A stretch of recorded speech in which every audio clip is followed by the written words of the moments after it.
ഞാൻ ഫ്രണ്ടിലേക്കൊന്ന് നീങ്ങട്ടെ ഗൈസ്. ആ വണ്ടിയുടെ ശബ്ദം കേട്ടോ ഗൈസ്. ഓട്ടോറിക്ഷയല്ല, ബോട്ടിന്റെ ശബ്ദം ഗൈസ്. ഇത് ഇത്തിരി ടഫാണ് ഗൈസ്. വണ്ടി ഒന്ന് അങ്ങോട്ടോ ഇങ്ങോട്ടോ പോയാൽ നമ്മൾ ഈ അഗാധമായ കൊക്കയിലേക്ക് വീഴും. അതാണ് ഈ ഗെയിമിന്റെ അഡ്വഞ്ചർ. ഈ കൊക്കയെ വീഴാതെ നമ്മൾ പോകണം. വണ്ടി ഒത്തിരി അങ്ങ് കൈ കൊടുക്കാനും പാടില്ല, സ്ലോ ആകാനും പാടില്ല. കണ്ടോ?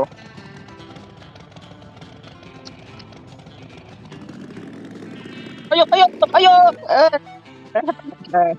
ടീമാണ് ഗൈസ്. നമുക്ക് ഇങ്ങനെ ഇട്ടൊന്ന് കളിച്ച് നോക്കാം. വണ്ടിയുടെ ഫ്രണ്ട് വശം മാത്രമേ കാണൂ. കണ്ടോ?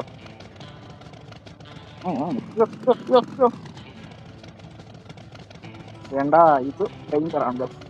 നമുക്ക് ഒരേ സമയം ബൈക്കും ഫ്രണ്ടും സൈഡും കണ്ടാൽ മാത്രമേ നമുക്കിത് ഇച്ചിരി ഓടിക്കാൻ പറ്റുമെന്നാണ് എനിക്ക് തോന്നുന്നത്. സോ ഈ ഹാവ് അത് നമുക്ക് വേറെ ഒരു സർപ്രൈസിങ് ആയിട്ടുള്ള ഒരു കാര്യമുണ്ട്. ഈ ഗെയിമിൽ നമുക്ക് എന്തുവാ സർവൈവ് ചെയ്യാൻ ഈ വണ്ടി തന്നെ പോകണമെന്നൊന്നുമില്ല. നമുക്ക് നടന്നായാലും പോകാൻ പറ്റും. കാരണം ഞാൻ ഒരിക്കലും ഇതുപോലെ വന്നപ്പോൾ നടുക്ക് വെച്ച് എൻ്റെ വണ്ടി പോയി. പക്ഷെ ഞാൻ കൊക്കെ വീണില്ല. സോ അങ്ങനെ വന്നപ്പോഴത്തേക്ക് ഞാൻ പിന്നെ നടന്നൊരു ലെവൽ കംപ്ലീറ്റ് ചെയ്തിട്ടുണ്ട്. അല്ലേ ചേച്ചേ?